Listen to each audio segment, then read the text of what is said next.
Merry Christmas, Gafira. This is for you.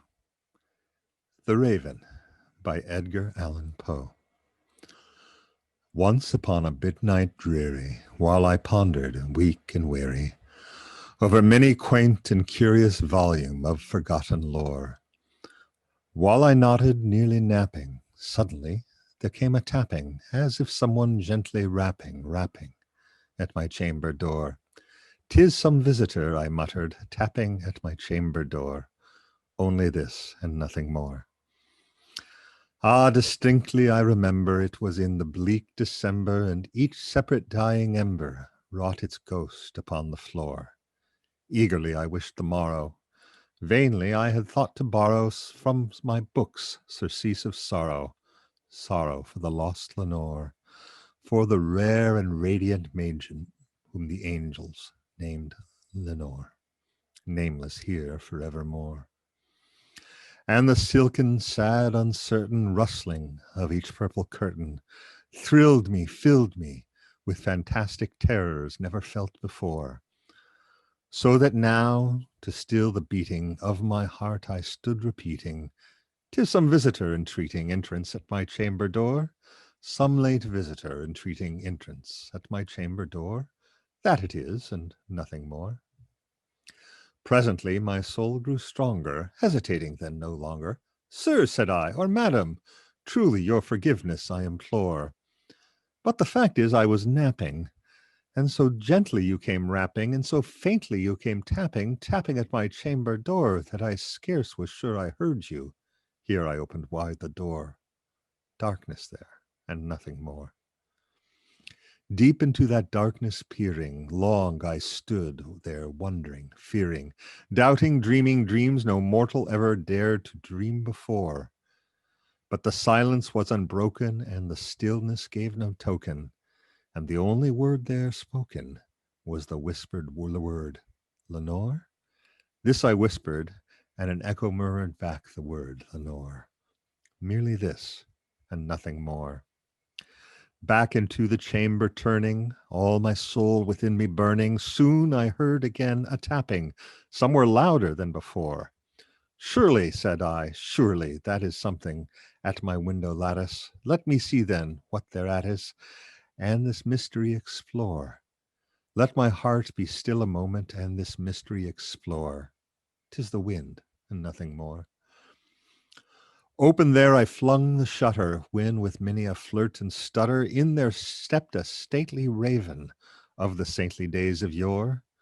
Not the least obeisance made he, not a minute stopped or stayed he, but with mien of lord or lady perched above my chamber door, perched upon a bust of Pallas, just above my chamber door, perched and sat, and nothing more.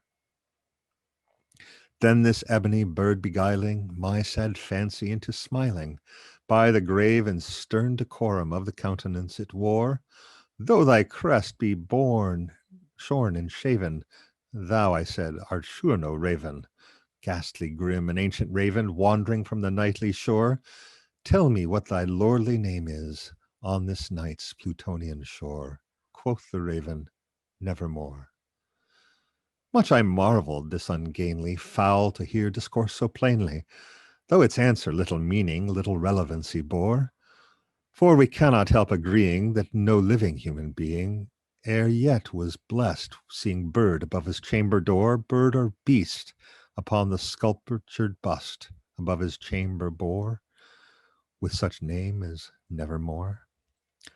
But the raven sitting lonely on the placid bust spoke only that one word, as if his soul in that one word he did outpour. Nothing further than he uttered, not a feather than he fluttered, till scarcely more than muttered, "Other friends have flown before. On the morrow he will leave me, as my hopes have flown before." Then the bird said, "Nevermore."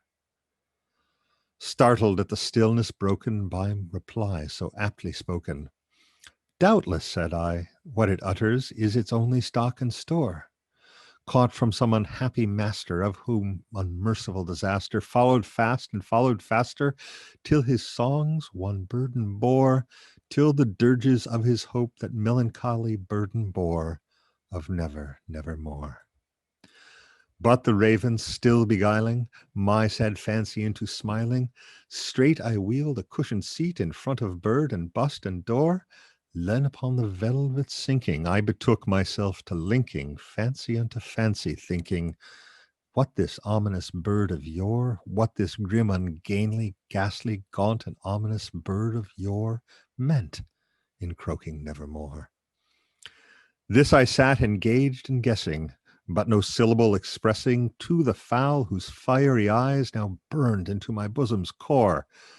This and more I sat divining, with my head at ease reclining on the cushion's velvet lining that the lamp night gloated o'er, but whose velvet violet lining with the lamplight gloating o'er shall press, she shall, on nevermore. Then methought the air grew denser, perfumed from an unseen censer, swung by seraphim whose footfalls tinkled on the tufted floor. Wretch, I cried, thy God hath lent me, by these angels he hath sent thee. Respite and nepenthe from my memories of Lenore. Quaff, oh, quaff this kind nepenthe, and forget this lost Lenore. Quoth the raven, nevermore. Prophet, said I, thing of evil, prophet still, if bird or devil, whether tempter sent or whether tempest taught thee here ashore, desolate, yet all undaunted, on this desert land enchanted, on this home by horror haunted, truly tell me, I implore, is there balm of Gilead? Tell me, I implore. Quoth the raven, nevermore.